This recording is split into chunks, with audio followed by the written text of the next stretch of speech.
गुजरातच्या शिवतीर्थावरून वंदनीय बाळासाहेब ठाकरे यांनी संपूर्ण देशाला मार्गदर्शन केले. त्याच ऐतिहासिक शिवतीर्थावरून ज्यांनी स्वातंत्र्यवीर सावरकरांचा अपमान केला त्या राहुल गांधी यांची सभा होत आहे ही अतिशय दुर्दैवी गोष्ट आहे. तर राहुल गांधींच्या मांडीला मांडी लावून बसणाऱ्यांनी आज तर खऱ्या अर्थाने बाळासाहेबांचे विचार संपवले आहेत. आजचा दिवस हा शिवसैनिकांसाठी व शिवसेनेसाठी ब्लॅक संडे आहे असे म्हणत मुख्यमंत्री एकनाथ शिंदे यांनी उद्धव ठाकरे यांच्यावर हल्लाबोल केला. मुख्यमंत्री एकनाथ शिंदे यांच्या उपस्थितीत आज ठाकरे गटाचे विधानपरिषदेतील आमदार आमुष्या पाडवी यांनी शिंदेंच्या शिवसेनेत जाहीर प्रवेश केला.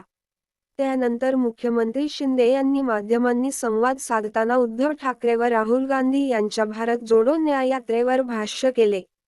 मुख्यमंत्री शिंदे म्हणाले की, खरं म्हणजे राहुल गांधींसह त्यांच्यासोबत मांडीला मांडी लावून बसणाऱ्यांनी सर्वात आधी स्वातंत्र्यवीर सावरकरांच्या समोर डोकं ठेवून वंदन करायला पाहिजे. कारण सावरकर या देशाची अस्मिता आहे. सावरकरांवर चुकीचे आरोप लावणाऱ्यांसोबत काही लोकांना निमूटपणे बसावे लागत आहे. कारण सत्तेसाठी काही लोकांनी मुख्यमंत्रीपदासाठी काही लोकांनी नको असलेली अभ्रद युती केली.